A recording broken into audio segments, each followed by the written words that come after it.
Cherry ब्लॉसमच्या सीझनमध्ये जपानला जाण्याचा योग आला. तिथले साकुरा म्हणजे चेरी ब्लॉसम, माउंट फुजी, खळखळणारे झरे हे सगळं बघून मन आनंदी झालं. खूपच छान वाटलं. तिथे फिरताना रस्त्यावर ओकोनॉमियाकी म्हणजे जॅपनीज पॅनकेक करताना दिसले. त्याची चव पण खूपच छान होती. मनात आलं की अरे, आपण पण या पद्धतीने हा पदार्थ करून बघूयात का. मग काय, घरात कोबी, गाजर, कांदेपात, स्वीट कॉर्न वगैरे होतेच.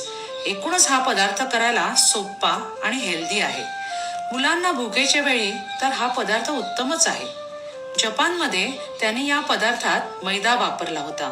मीही मैदाच वापरलाय, पण तुम्ही ह्याच्यात गव्हाचे पीठ वापरू शकता. तसेच जपानमध्ये ओकोनॉमियाकीमध्ये वुस्टरशायर सॉस आणि ऑयस्टर सॉस वापरतात. पण मी घरात जे इझिली अवेलेबल होतं ना, ते म्हणजे सोया सॉस आणि टॉमॅटो सॉस इथे मी वापरला आहे. जपानमध्ये आणखीन एक जाणवलं की तिथली संस्कृती आपल्या जवळची आहे.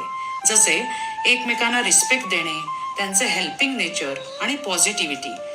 चेरी ब्लॉसमच्या सीझनमध्ये तिथली लोक मुद्दामूनच स्नॅक्स घेऊन चेरी ब्लॉसमच्या झाडाखाली बसून खातात. साकुराच्या पाकळ्या ज्या अंगावर पडतात ते त्याला ब्लेसिंग्स मानतात.